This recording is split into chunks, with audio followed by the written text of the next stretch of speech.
So, hello and welcome to our class this evening. We're doing delicious on a budget so that we can showcase how much the Thermomix can save you and hopefully see how it's a great investment to have in your kitchen. Um, just if you have questions about anything, please feel free to put it in chat. We'll be able to answer you there. And then at the end, when I finish the recording, I'll just stay on for anyone who has any other questions if you want to come off mute and we can talk about whatever about the Thermomix. So yeah, we'll just get started. So tonight I wanted to Sam Marie and I, Sam Marie is another consultant in our team, and we both wanted to showcase a few different things tonight, mainly around basics, like pantry and fridge basics that you can make in your Thermomix to save you money instead of buying the processed version. We also wanted to showcase some of the main meal recipes that are very cost effective. Hopefully you can cut out takeaway and things like that. Yeah, and some lunchbox snacks. So there have been studies that show that the average family of 4 in Australia spends $150 per week on groceries, and 1 in 5 bags of those groceries are thrown out due to waste. And the other stat around it is that Aussie parents spend around $3 billion each year on pre-packaged lunchbox snacks that are processed. So you can imagine how much nicer it would be for the whole country if we all started to get back to cooking our own foods. So to start off with, I wanted to just start with one of the pantry staples. It's just a quick one because I wanted to show the beef taco recipe tonight. But I want to show you how you can first make your own spice mixes. So I will just, and most of the things I've done tonight, I've been organized to do it ahead of time because I've had a super busy evening. So yes, here is our taco seasoning mix. Hello, I wanted to show you another quick basic that you can do in your Thermomix instead of having to buy the pre-processed packaged version, and that's the taco seasoning. So the reason why you'd want to make this is to save money. It's a lot cheaper to make your own, but also to cut out additives. I don't know if you've read the back of the packet, but there are additives in the store-bought version, so that might be the reasons why. It is also fresher to mill your own spices and have it already there. The flavor is just, a bit more intensified that way. So we'll just get started. There's a whole heap of spices and it just takes 1 minute. So the recipe is on Cookie Doo. So it's just chili powder, garlic powder, onion powder, oregano, paprika, cumin seeds, salt, and then there's optional ingredients. Well, it's all optional. You can substitute whatever you want. But the optional is to add more chili, so chili flakes, and also whole peppercorns. I'm not putting those in. So I've just got all the other spices here that I've already pre-measured. The quantities are all in there. And then it's just a matter of putting your lid on and blending it. And now I've just looked at my lid and seen a few drops, so I'm drying it. But that's a really good point to tell you. When you're milling spices or anything dry in your Thermomix, make sure it is really dry. If you're going to be, chopping an onion and cooking dinner, it doesn't matter if there's a bit of moisture in there because who cares? But in the case of milling spices, make sure it's really dry. Put the lid on and we're going to go to blend mode for 1 minute. Okay, so that is all done now. And so now it's just a matter of storing it. I do like to scrape down all the spices from the lid, so we don't want any waste. And now I've made this right before I'm about to make a beef taco mix. So I don't need to worry about cleaning the bowl too much. So if you're going to be doing something like this, same as when I'm making garam masala, I do it right before I'm going to make a curry, or I make my stock paste right before I'm going to make a soup or a pasta, something like that, just so you're not having to clean the bowl and you're getting that extra goodness in your recipe. So yeah, now you just store it in a jar and use as needed. So that's it. I will just show you one other little trick. if you want to, well, depends. If you're pouring it into a deep bowl, it should be okay. But if you're pouring it into a skinnier jar, a lot of people like to use the lid as a funnel because it's already dirty anyway. And then it's up to you whether you use it that way or that way. I've seen people do both, but whatever. Of just getting it into your jar or your bowl. And it smells really good. So yeah, that's it. And there's your homemade taco seasoning, and it will last, I don't know how many times, because however much you put in your recipe will determine how long it's going to last, because some people like to put in a lot or a little.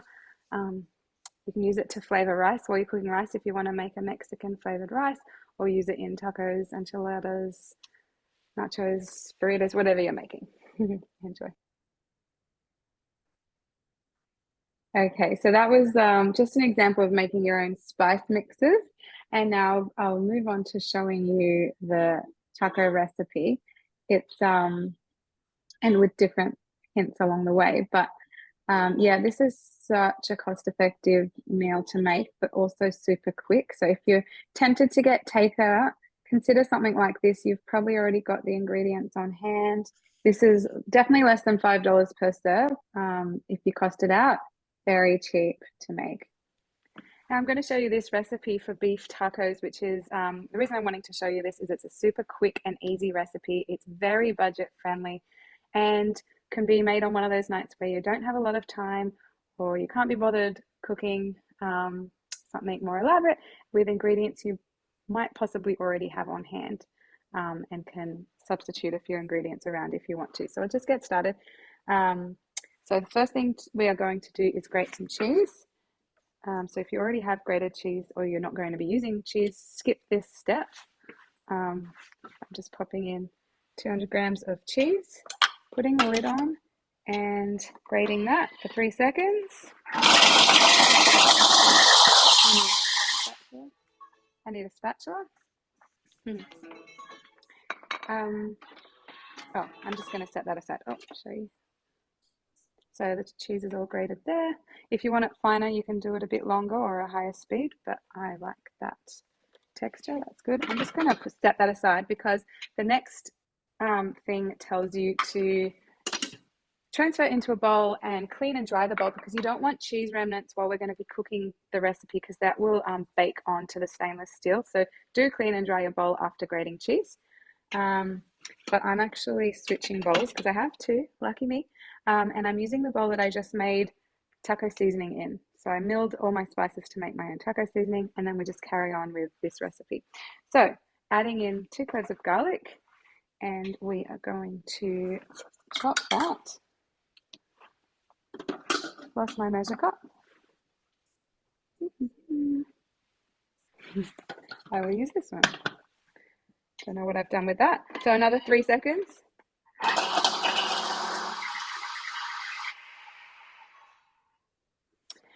And we're going to add our onions now, but you can see how well that garlic is chopped. So the recipe asks for onion chopped in 3 to 4 centimeter wedges. I hate chopping onions, so I'm going to make the Thermomix do it for me. But for this one and any recipe you're using the high heat mode, you have to remember they do want chunks, because high heat mode doesn't like finely ground onion or a lot of the moisture coming out of the onion. So I'm just going to do this on a very low speed so that I get chunks of onion rather than mincing it like I might in some other recipes. So I'm just going to show you how in any recipe you can go out of it. So here it's telling me to add wedges. So I'm going to press home and just manually chop those onions on speed 4.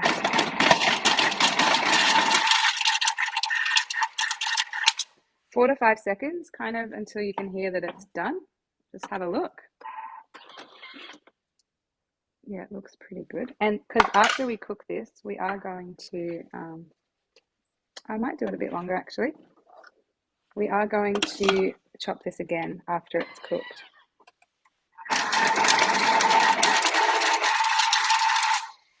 Okay, I'm confident that will be good. I'll put you back to where you were. Okay, great. So our onion is chopped in big chunks, so high heat will like it. And we're adding some oil, and I'm just using the scales to weigh in 20 grams of oil. With high heat, they do want you to make sure you use the right amount. If it doesn't detect the right quantity of ingredients and the fact that it wants that much oil, you might get a message saying, no, you haven't done the right thing. So do just kind of try and stick to the recipe there. This time it wants our splash guard. So put that on, and that is going to sizzle away for 4 minutes. Okay, so that has finished, and it smells really good because the onion's being sauteed. You can have a look now, you can see all the steam coming up there. So now we are going to, I'm just going to scrape it down. But now it's going to chop those onions finer so that we can carry on with the recipe. Obviously it wanted the larger size to saute nicely, but now that it's sauteed, we want it finer. So in goes our measure cup and just 4 seconds of chopping.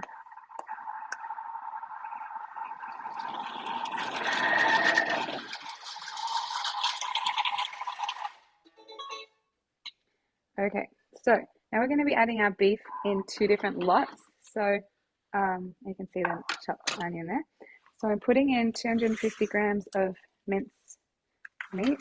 Now, one way of saving money is, even though this recipe only uses 500 grams, I bought the kilo packet because it's cheaper to buy in bulk. And then you can package up what you don't use, the other half, in the freezer or the fridge for another meal.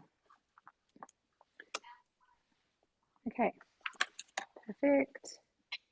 And we want to add some oil, which I started to put away. And our splash guard goes back on again because this is going to be using high heat. And that's it. So while that's going, you've got a few minutes. This will take 5 minutes. So during that time, I'll just show you actually. I'll bring this closer. During that time, if you go to these 3 dots up the top next to the preview button, you can look at the whole recipe detail, so you can look ahead and get out what else you need. So I'm going to need to get out tomato paste, water is easy, taco seasoning, and then I can start getting my salad ingredients ready if I want to. So I know I've got 5 minutes to do that. The other thing, if you just want to see the next step, is you can just press preview, and you can keep doing that till it shows you the steps you want to see, and when you're ready, just press back to the bookmark. This step's really easy. All we're going to be doing is transferring it into a bowl so that we can cook the next batch of mince. I don't know if you can hear it still sizzling in there, even though it's off the heat now. Okay. And what I will say is, I did get lean mince, so there wasn't a lot of fat in there. So the bowl has a little bit started to brown. Don't stress too much about the browning of the bowl. It can come off in the next step, but just use your spatula to kind of loosen it a little bit before you carry on to the next step. Get that last little bit. Okay, so adding in more mince.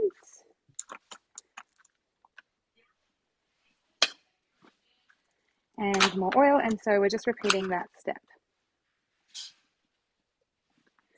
Now, if you're not making beef tacos, but you want sauteed high heat minced meat, you can just come in and use this recipe for the minced meat section and then get out of it for the rest. That's something I've done a few times where I just want high heat minced meat because it does a really good job of it. I don't know if you can, maybe it's better up there, see the browning of the meat. I know it's mixed with the onions right now, but it does a good job of holding it together, and it's really good flavor with that caramelization in it. So you can just hack into the recipe and just use that part if you're using mincemeat for a different kind of recipe that doesn't have the high heat involved. So that's another tip as Teach me well. how to make We want some more oil, and maybe I should do a little extra, knowing that it's lean mince. I did 25 instead of 20. See how that goes. Not a big deal, as I said, if it caramelizes in. That's all just a bit more extra flavor. Okay, that is ready, and we're going to add, you see now that mince is nicely cooked. Without the onions, it looks very different to the other bowls were. I'm just going to check and make sure all the caramelization's off. I don't know if you can see, but just if you scrape along the bottom a bit, yeah, that looks really good. So we're going to add in the other batch with all the onions and everything. Okay.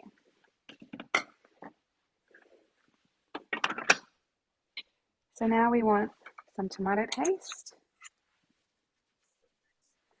And I'm skipping the water because I actually don't like it very runny. I've made it with the water before and it was too runny in the end. I think because the mince has extra liquid, like the cooking liquid in it.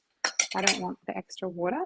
But what I am going to add is, this is just my own thing to help it stretch further, is a tin of black beans that I've just rinsed off in the simmer basket. We like the flavor of having beans in it too. So I'm skipping the water. You can do that in recipes. You don't have to put everything in. And now it's asking for 20 to 30 grams of taco seasoning. I'm just going to do this on the 20 side because I think it's very strong with too much for my kids. I especially have one who really does not like spice, and that means pepper. So, yes. And then we put the simmer basket on top for cooking. So that's just going to cook for 3 minutes and it's ready to serve with your ingredients. So I just wanted to show you, well, not really that exciting, but during that time I've cut up some lettuce,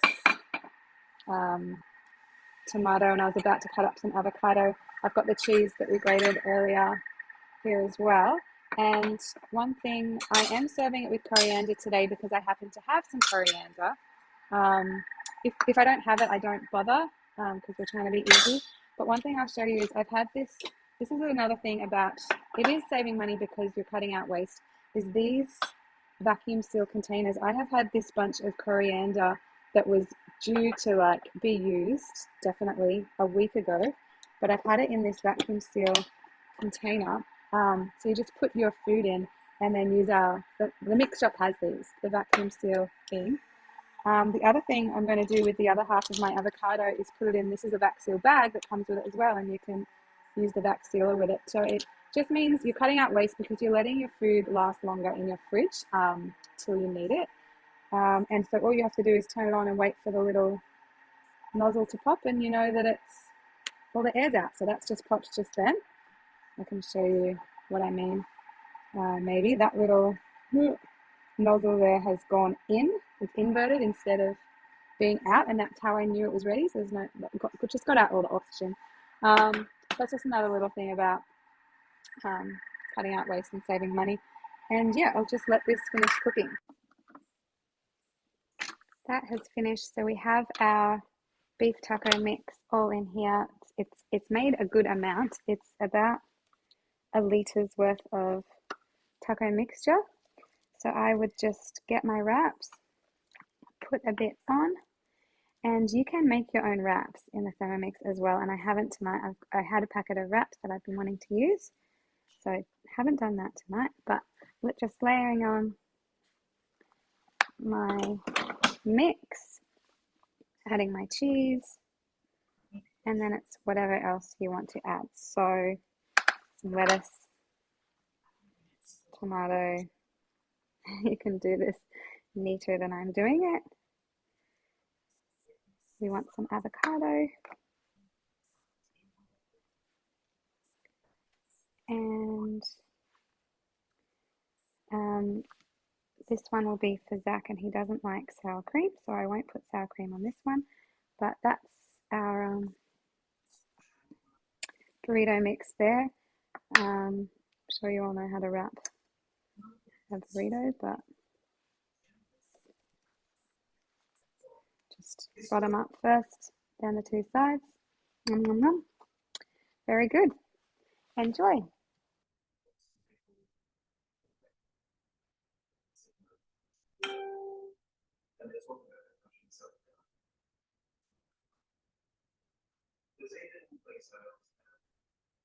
Sorry, I ended it too quickly and it was about to show you the end result on the plate. But yeah, so that was just a really good example of main meal dishes that you can make in your Thermomix. So super easy. You're not breaking a sweat in the kitchen. You're just, only takes you a few minutes of your own time, but it can save you so much money. Making from scratch, not using pre-processed ingredients, and especially on those nights where you're tempted to get takeaway, because takeaway is ridiculously expensive these days. So yeah. Some other great options, if I just show you, oh, it's shut. Hang on. Of course it's shut. There's some really good sort of takeaway options you can make in your Thermomix instead of getting takeaway. Like even if you just type in takeaway into the search bar, some good options come up of things that people buy at cafes or restaurants that you can make your own. One we really love to do is chicken teriyaki. That's something we would often order, but you can just make yourself so quickly and easily. We also love, this is such a quick recipe, the Mongolian lamb. It says 3 hours, but that's like marinating time. It's like on the table in less than 20 minutes. So there's lots of like things that you would normally buy out at a restaurant that you can make at home, even if you just type restaurant dinner. You get the types of foods that you would buy out. I don't know why that snuck into the dinner category, but anyway. But making it yourself at home saves you just so much money. So I definitely recommend having a look in Cookie and seeing the new recipes that come up every month, because there's different recipes that sneak by. So if you scroll down on the home page, you can see what's trending and what everyone else is cooking at the moment, and then the latest collections, so that you can see when there's new recipes. Oh, look, there's even a collection called Stack Up the Savings featuring the beef tacos that I just showed you. I've made all of these recipes and they are delicious, and yet definitely very cost-effective recipes. So you can even just like type budget into the search bar and see what comes up. So that's another good idea as well. So use your cookie dough to help you save money and find new recipes that you want to make. And if you don't subscribe to Cookie dough, you can get a 30-day free trial, but recipecommunity.com.au also has a lot of great recipes that you can see as well. I'm just seeing in the chat, the steak fajita sweet potatoes. Wow, I have not made that. So that's something I want to try. I love fajitas, so that's great. So moving on now, we wanted to show you how to save money in the lunchbox, because we know whether you have kids or not, whether it's for adults or kids, lunchbox foods can be expensive. Even just buying a loaf of bread is expensive these days. So one recipe that I make all the time is the cheese and spinach scrolls. So I really wanted to show that to you today. My kids just love the scrolls, and because I have 4 of them, I am constantly making them, because I often do a double batch, but yeah, it's still like they go in a few days. So yes, I'll show you how to make these scrolls, and hopefully you can be inspired to do something like this yourself. Hello, I want to show you how to make the 3 cheese and spinach scrolls, which is on Cookie dough. The recipe is also available on Recipe Community if you're not on Cookie dough, so let me know and I can send you the link for that. But we're just going to get going. So I'm going to, if you aren't sure what the recipe is like, it's always a good idea to read through it first. So once you go into recipe, you can scroll down. It tells you the info like time, portions, ingredients, steps, nutrition guide, and any hints and tips or substitutions or variations you can do as well. But we're just going to get going. So it's telling me to get my tray ready. Basically what I want to do is just get the dough rising because it rises for an hour. So I'm going to skip that for now. I can do that later. I'm also going to skip grating the cheese and the spinach. Now, if you are not in a hurry to get the dough rising, follow the recipe as normal. But I'm going to show you my cheat. I'm always trying to take shortcuts in the kitchen. So I just want the dough happening. So I'm going to place in 300 grams of water, and the handy scales have come up so that I can just pour that straight in without needing to measure or anything like that. Press next. Now we want 2 teaspoons of yeast, dry instant yeast. If you're using fresh yeast, you're going to want 20 grams. It's quite different. And we press next, and we want some oil, just drizzle it in. Hopefully I've got enough in here. Oh, it might just be enough. It's slowing down in there. Might have to open it up and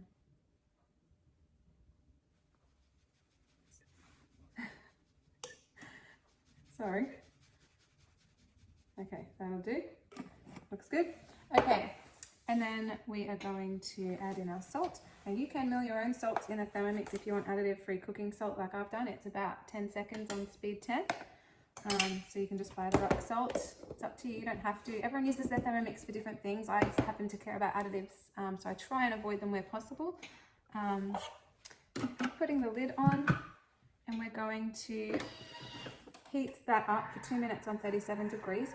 So the reason we heat that up is to activate the yeast. Anytime you're making a dough, you want to activate that yeast, and 37 degrees is the perfect temperature. It's your body temperature, it's a fermenting temperature. It's all scientific. So one of the things I love about the Thermomix is that you have that temperature control to ferment things, and then a little bit higher you can temper chocolate and work with milks even higher than that at 80 or 90, and then 100 to 160 depending on your cooking, what you're wanting to cook. So that's awesome. I will pause the video there while that heats up. So that has been cooking away nicely. I can see the yeast is forming some bubbles in there, and we're going to carry on. We're going to add our baker's flour. Now baker's flour is different to plain flour. You can buy it in big bags in the supermarket, or like fruit shops, Indian shops, Costco. It's at least 5 kilos, but don't be put off by having to buy a big bag, because once you start making doughs, you're going to want that much dough, that much flour to make your dough. Baker's flour, it has more protein, it's more gluten. It's like the wheat has been grown at a different altitude to normal wheat that makes plain flour. It's all scientific, whatever, but it makes a really good, nice, strong dough. Also good for pizza, bread, pizza, buns, those types of things. So now we're going to put the lid on, and this time we're kneading. Actually, we're going to mix it together for a few seconds to combine it, and then we're going to knead it. So, but the Thermomix tells you everything you need to do. So it's telling me to keep the lid on, and now we're in dough mode, which if you are not following a guided recipe, you would find in all your modes. It's the second one up the top, so you go in there and find dough mode. But because I'm following a guided recipe today, it's incorporated in there, and I don't need to go find that mode. So we will need that just for 1 minute, very quick. Okay, we're back, and we have our dough ready. So it's telling you to set it aside. You can put it in a bowl with a tea towel over the top for it to rise. I'm going to wrap it in my silicone thermomat because this really traps in the heat and gives it, makes it rise a bit quicker. The fact that we heated up the dough to 37 degrees means it's rising quite quickly as well. But you want to put it in a warm place. So, oh, sorry, I didn't show you. As I tipped it upside down, I was twisting here so that all the dough fell out, and there's just a little bit left in there. I'll get in my hand. Just be careful, obviously, because the blades are sharp. If ever you want to get it off without putting your hand in, put it back on the Thermomix, turn it up to speed 10 just for 1 second, or press turbo for a second, and everything will fling to the sides. I haven't needed to do that because I'm happy just to put my hand in. But so we're going to work this into a ball. You want to put it in a warm place. So I'm going to wrap it up in my mat and just set it aside. Some people like to fill their thermoserver with hot water and sit it on top. You could heat up your microwave for a few seconds, like 30 seconds, and then put it inside. Obviously don't have the microwave on while the dough's in there.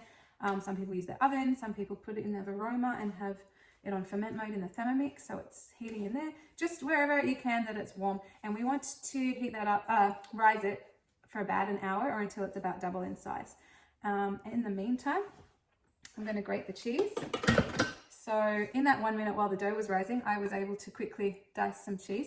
So to go back in a recipe, if you can either press the back button, and as I said, normally you just follow the recipe as straight. I just wanted to get the dough rising.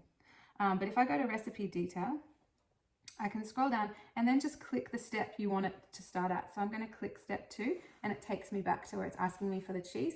Now this recipe asks for 3 different types of cheeses. I'm just wanting to be quick and easy and cheap, and so I'm just using tasty cheese. So it's all going to go in. We want 200 grams. And I haven't bothered washing my bowl because a little bit of dough remnants in my grated cheese that's going in my dough doesn't matter. So you can see I've got about 220 grams. I was just eyeballing it while the dough was rising, so that's fine. It tells me to put the lid on. And we're going to grate that on 5 seconds on speed 8.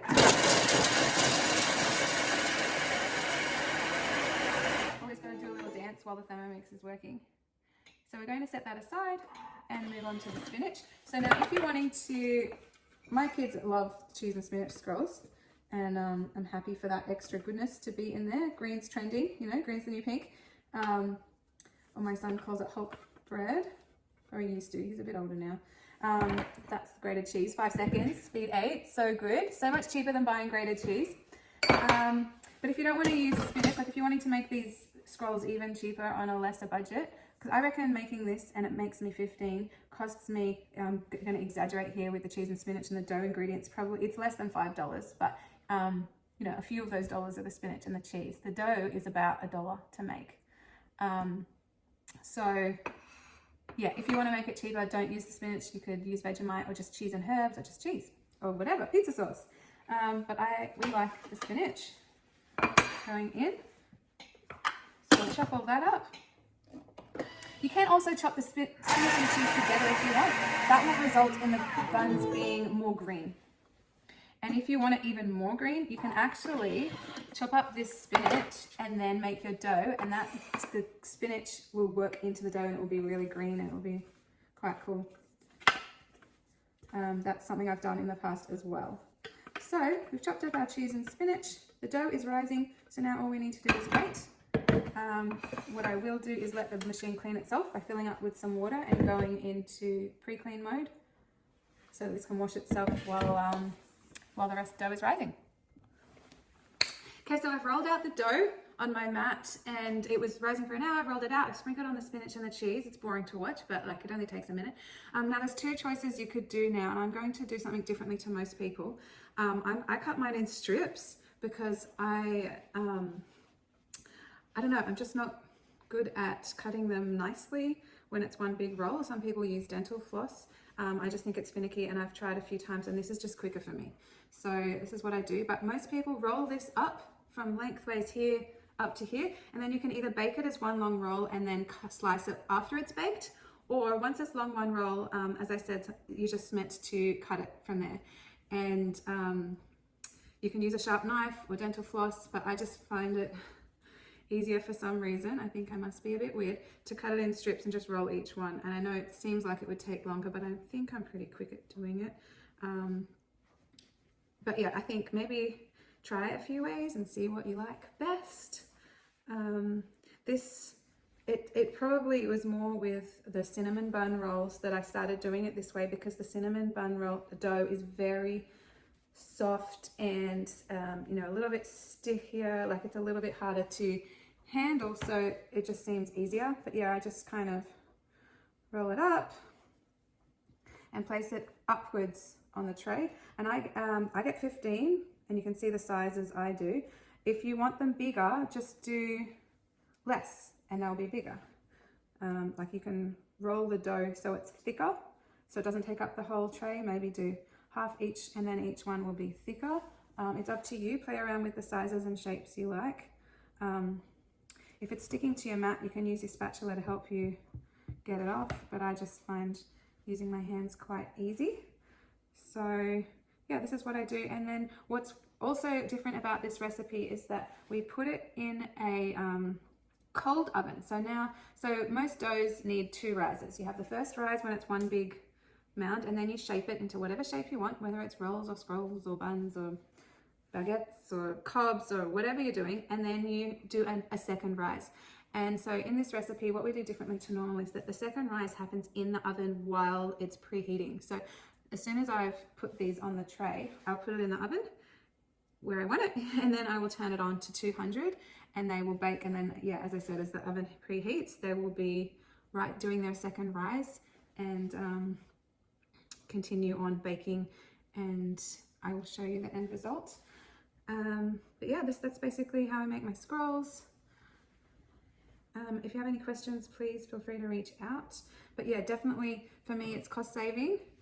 I mean, I was really exaggerating before. I really think it's only $2 or $3 to make all these scrolls, and additive free and tasty, and the kids love them. I always get this extra cheese. What you can do now, see, I do 3 rows of 5, but you can do whatever. I think the recipe says 3 by 4. I just flatten these out now. They will push back up again in the oven as they're baking, but I just push them all down and get all this extra cheese that's on my mat, sprinkle it over the top. You know, it doesn't have to be too even, but I just don't like to waste it. And it makes, you know, grilled cheese is yummy. So there we go, that's going to go in a cold oven, and I'll show you the end result when they're done. I can show you the end result of the cheese spinach scrolls now. You can see they're baked in the oven. You can tell they're done and they're brown. You can also look on the bottom and, you know, make sure they're crispy on the bottom, but they're just beautiful. They just, let's use this. It's very hot, but they just pull apart from each other very nicely. So you can see the inside is all nice and soft and gooey and just beautiful. Crispy on the outside, soft on the inside. And then we've got scrolls. I put these in the freezer once I've cooled down, and then each morning the kids grab one from the freezer, put it in their lunchbox. By lunchtime it is defrosted, ready to eat, and they love it. Okay, so there we had our lunchbox snacks way of saving money.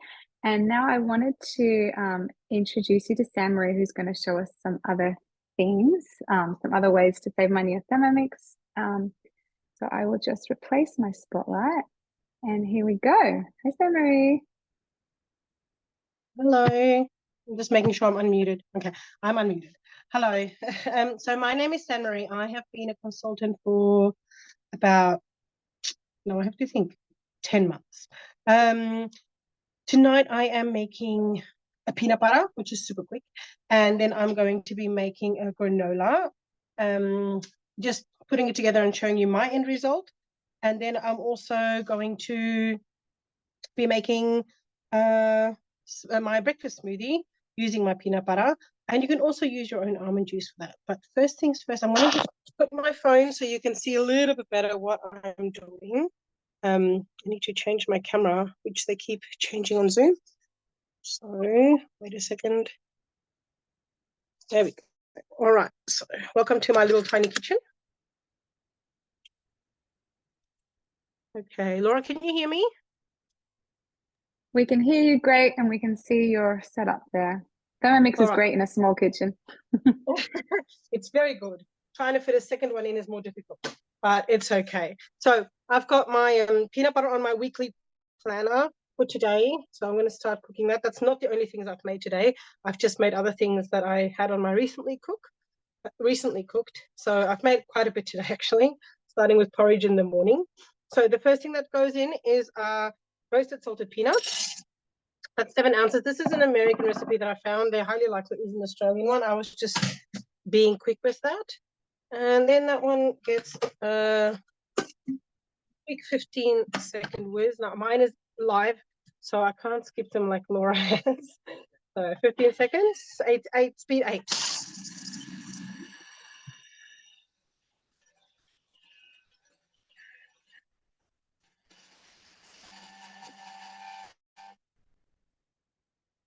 Right. Okay, you could hear that towards the end that there was a little bit less resistance. So it was scraping down our sides. Have a look at that. I'll put that so you can see that a little bit better. It's a nice fine peanut mix. There we go. We're just scraping down our sides. And I'm going to tear this because I have the lid on for the weight still. And then we are adding in a ½ ounce of peanut oil. It says to taste. So if you're wanting a bit more, then you can be a little bit more generous, but there is the option later in the recipe to actually add some more. So if you want a little bit of a smoother consistency, that is my ½ ounce. And then we're going to say next, and we're putting in our measuring cup again for that one. And it's a 1 minute blitz. I might put my headphones on, then I can actually talk better and the Thermomix isn't so loud. Just give me a second.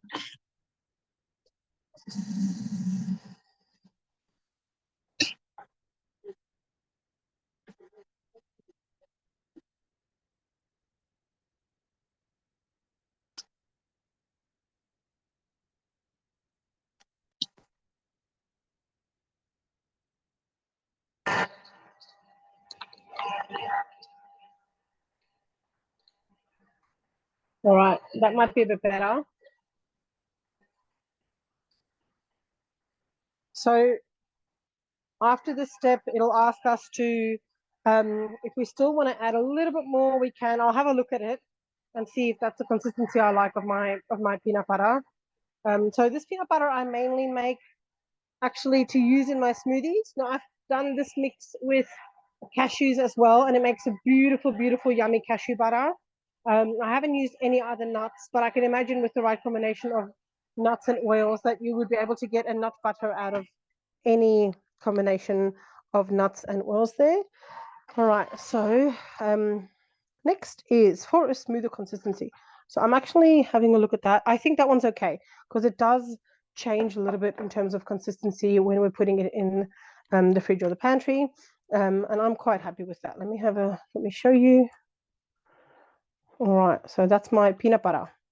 Now the next one I'm going to hop straight into, and I'm going to use my bowl that I prepared earlier, is I'm going to finish this recipe up so it doesn't bother me. And I'm going to go back to my week. And the other one I've put in here is that breakfast on the go. So this one is a breakfast smoothie equivalent to something in the shops like Up and Go that you would buy. But you can make it yourself. You know exactly what's in it. You've got no preservatives or anything. And especially if there are people with dietary needs, they can omit things or add things as they wish. So the first two things are rolled oats and linseeds. That's going in there. And then it's going to, for I think 40 or 20 seconds, maybe 20 seconds, just meal those ones, make it nice and fine.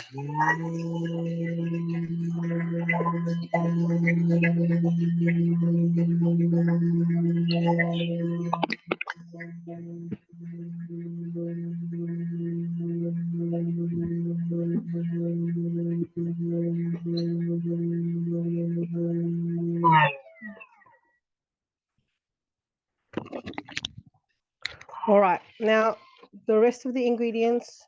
Right, so this one it's a bit messy, as you can see around the rim. I like to just give it a tiny shake, not too much because I don't want to be putting too much pressure on my machine. I'm more going up than down just to release some of the extra floury bits sitting on my lid there.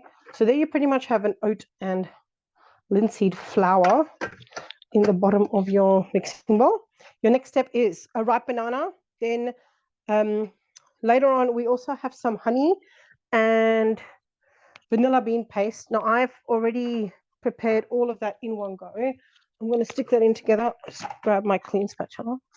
So there's it's banana and honey and the vanilla bean paste. All right, all going in the same go.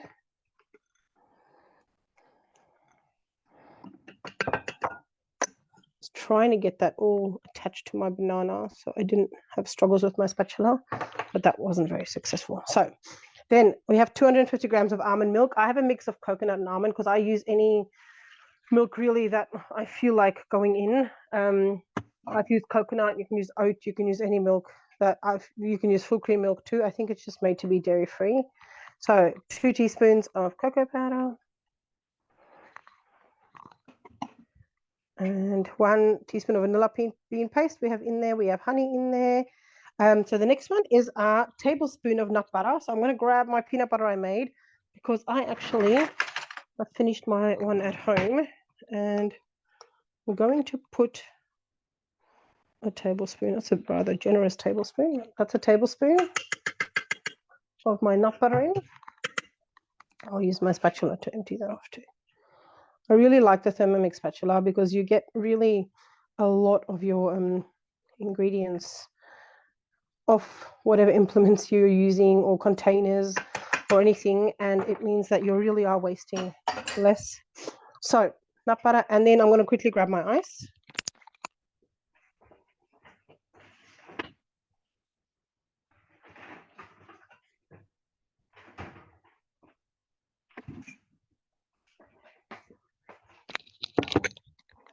Okay, so it's 150 grams of ice cubes is the next step. Oh, they got a little bit attached to my bowl in that short time. They didn't like that. Wait a second. I'm going to rinse them underwater, my bowl a little bit underwater, just to loosen them up. All right, should be better. There we go. 150 grams of ice. I did a little bit of mess for me today. Normally, I would obviously just grab my ingredients straight out of my ice tray in the fridge, which is a little bit more practical than putting it in like this. Okay, so 1 minute of blending for that one.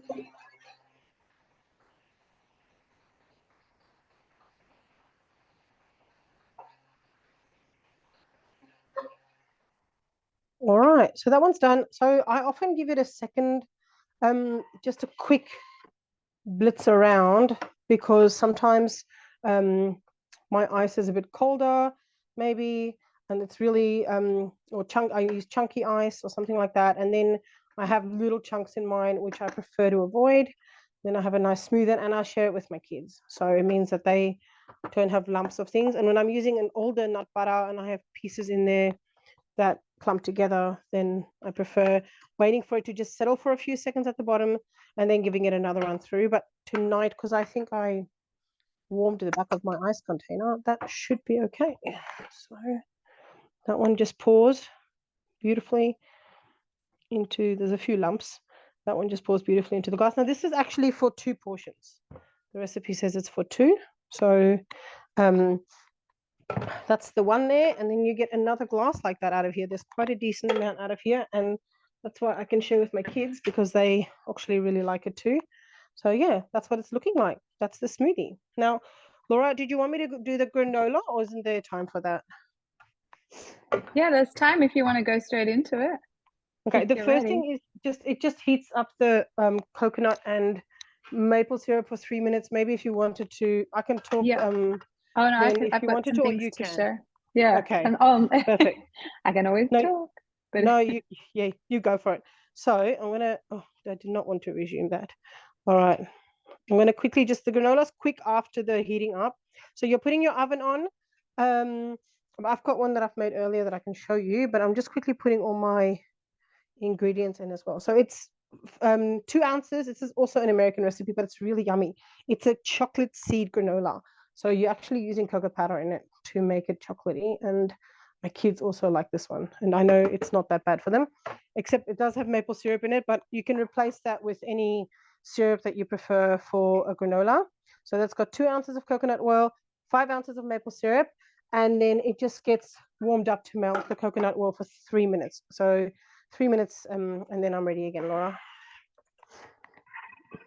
Great. That gives me some time to show you some other things. So Samari's showing you the granola because we wanted to, I'll just mute that. We wanted to show you, how you can cut down the cost of lunchbox snacks. Snacks are like the hidden budget killer. You know, a lot of people look at their meals and trying to make their budget spread further in their meals, but the snacks for these growing kids and also just adults, you know, it can be a big cost. So I'm glad Marie is showing you that. But while that's happening, I wanted to show you, I just got this out of the fridge while she was making that other thing, making the breakfast on the go. So good. This is the 2.2 liter white thermo server that you can get as a host reward, as well as our other thermo server options. We've got a 2.6 liter round one and a 2.5 liter oval one. But the reason why you might want a 2.2 liter is because this fits in your Varoma. Now, our thermo servers keep our food hot or cold for a few hours, so they are really great to have. They're double insulated stainless steel. So what I've got in this one to show you is a really big money saver, especially in our family. Everyone loves yogurt and we go through it so quickly. So I want to show you this fresh batch, and it's just so creamy and delicious and smooth and just, it's just so good. So hopefully you can see how good that is. It does often form a bit of a skin on the top, but underneath that layer is super creamy deliciousness. And when I say skin, like it's super thin, you could see that there. But the cost of milk, it's about $1.60 a litre. So this, and it just uses a litre of milk, and then you use some yogurt. So I will reserve some of this yogurt for my next batch, so it's a perpetual thing. So the very first time you make yogurt, you do need to buy some yogurt, but ongoing, you can just keep it going and you reserve only 50 grams each time. So the cost of this whole giant, it's just over a litre of yogurt, is about $2, because it's the cost of your liter of milk, the yogurt that you've made last time, and then up to you whether you put a sweetener in. You can put some sugar in if you want it thick. This one is thick. I've put a bit of milk powder in this one to make it a bit thicker. That's optional. If you like runny yogurt, don't put that in. And then sometimes I do add a teaspoon of vanilla paste as well, my homemade vanilla paste, so it's more cost effective as well. But yeah, I don't know if you've noticed, but the price of yogurt has been going up. It's like $7 or $8 for a tub now, but those tubs used to be a kilo, and now they're getting smaller and smaller. If you go have a look, it's more like 700. One I saw the other day, which I thought was 700, has gone down to 650. So those big tubs are getting smaller and smaller without us noticing. It's their tricky way of not making the price go up noticeably. So making these things from scratch in your Thermomix does save you a lot of money. If you can add up your savings over the week by making your own yogurt and breads and, you know, lunch boxes and cutting out takeaway and all the things, you can pay off the cost of your Thermomix pretty quickly. And even milks, like we used to, before I had a Thermomix, buy rice milk and almond milk, and even just making that in the Thermomix is so much cheaper.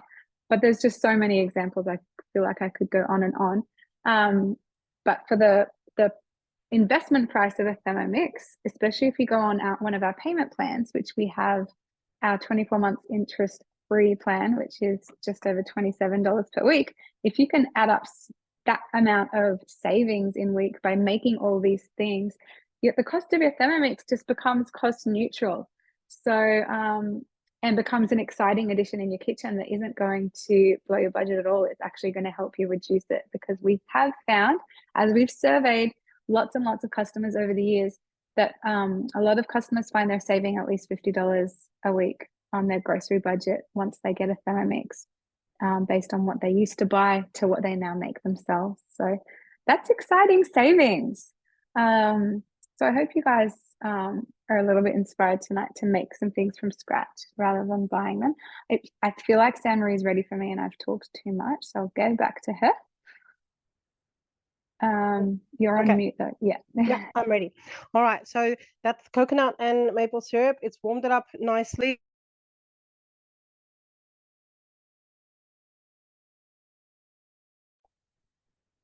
Marie, where'd you go? I don't know. And no, leave safe driving on. No. Wait a second. Okay, am That's I okay. there? Am I there? Yes, now you Oh, are. I went into driving mode. I don't know why. Oh, yes, if you swipe the other way, yeah. Yeah, I think I swiped when I maybe unmuted myself. Sorry about that. Mhm. So, That'd be fine. that's my maple syrup and coconut oil mix. Now, what's going in is oats, pumpkin seeds, sunflower seeds, linseed seeds, chia seeds. That's all. I'm gonna have to figure out how I'm gonna pour this in without making a mess, though. I chose a rather big bowl because it all had to fit in. All right, there we go. All in the corner. Right, a little bit of mess. Okay.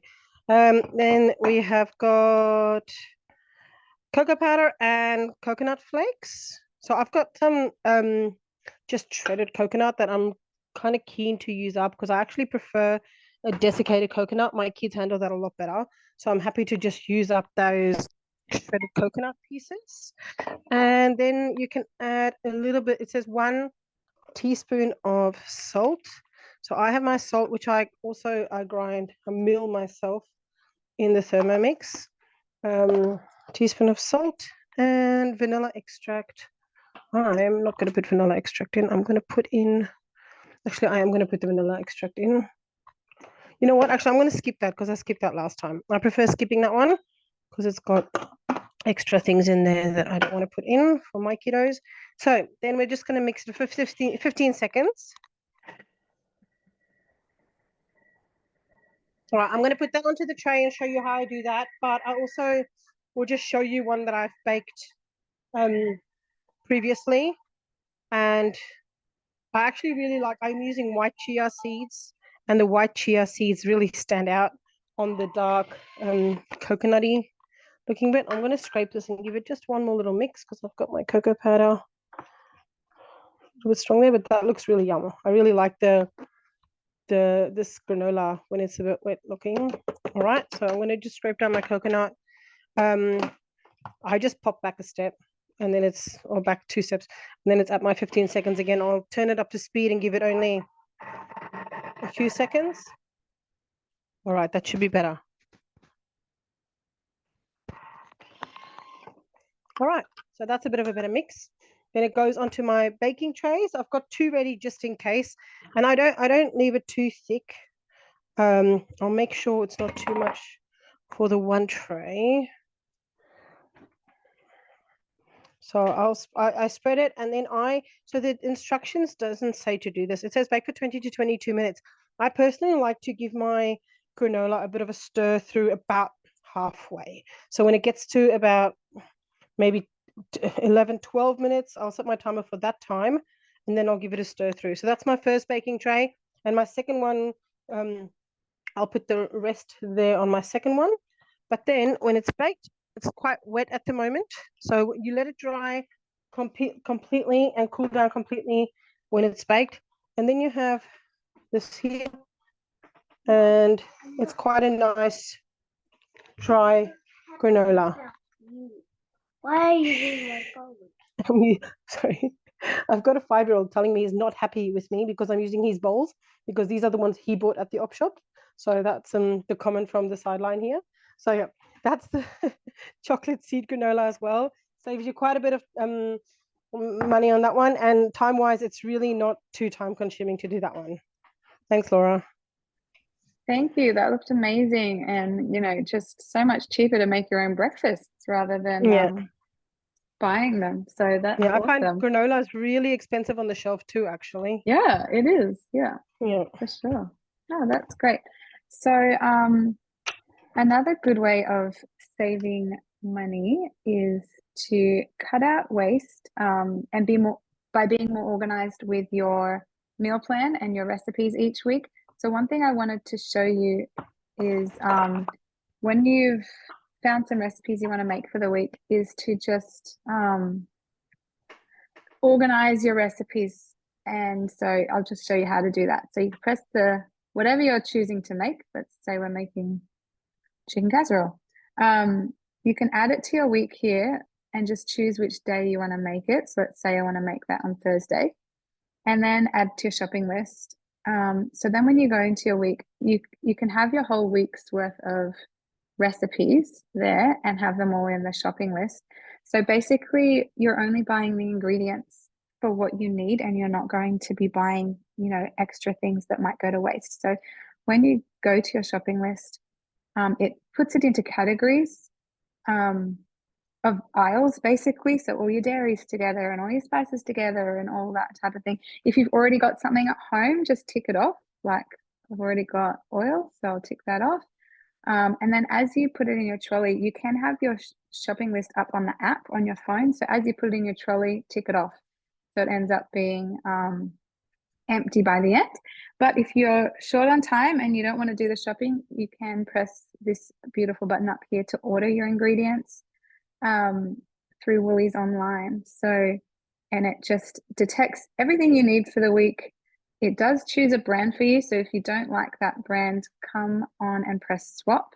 And that way you can choose whether you're choosing a cheaper brand or a more organic brand or whatever your choice of cooking is. So let's say I want, I don't know, the squid brand, the bigger bottle to save money by buying a bigger bottle, whatever. And then when you're ready, you just add to cart. So that's another way of reducing your cost in the kitchen is by getting organized, meal planning, and doing your shopping list. So I did want to just show that quickly with Cookie Do.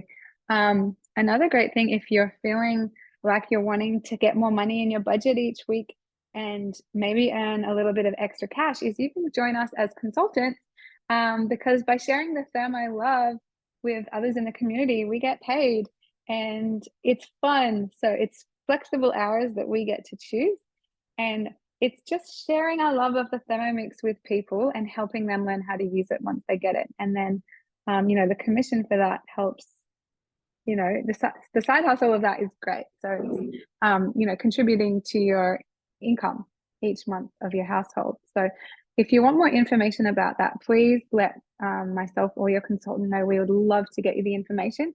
Even if you just want to get the info and decide whether it's for you or not, you might as well. You haven't really got anything to lose by just finding out about it. Another way of sharing the Thermo love with the community is by hosting demonstrations. So some of you may not realize, but our demonstrations we like small groups. So if you just need to gather 2 or 3 friends, it could be online, like kind of like this, but a bit more interactive because it's just you and your friends, or it could be in person where we cook and everyone gets to be hands-on and eat the food, and that's also fun. But it's a great thing to learn more tips about your Thermomix, because you'll see your consultant doing things that you probably didn't know. Like, we're always sharing new tips every time we get together to cook. It's great to introduce it to your friends because you love it, we love it, we want them to love it as well. There's no obligation for anyone to purchase a Thermomix. Obviously, it's just to see how come together, eat some food, and have some fun. But also you can qualify for host rewards, which I did mention earlier when I was showing you my Thermo server.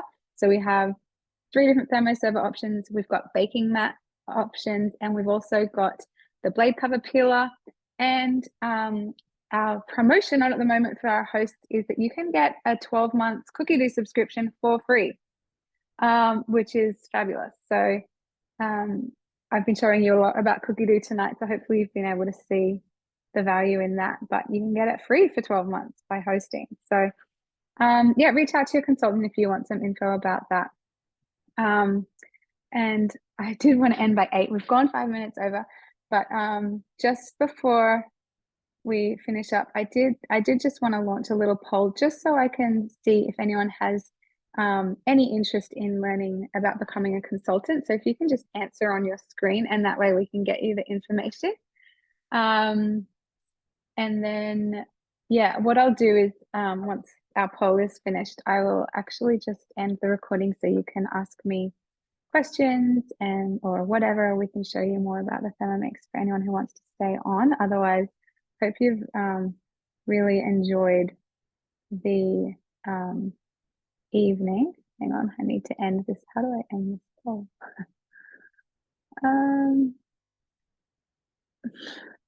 It won't go back. I did also want to just ask you if you're interested in hosting a cooking experience, because if you are, I will get you in touch with your consultant to find a time that suits you all. If you don't have a consultant, you can let me know where you live and we can hook you up with someone who's local to you as well. Tomorrow, I'm going to be sending you all an email with the recording from tonight, the links to all the recipes we've shared, and I'm also going to add in a link to more savings guides. We've got a lot of resources around saving. It was actually tricky to come up with what we wanted to share with you in an hour's time tonight when we could just talk for hours and hours and hours about how the Thermomix can save you money. Yeah, so thank you so much for being on tonight. I am going to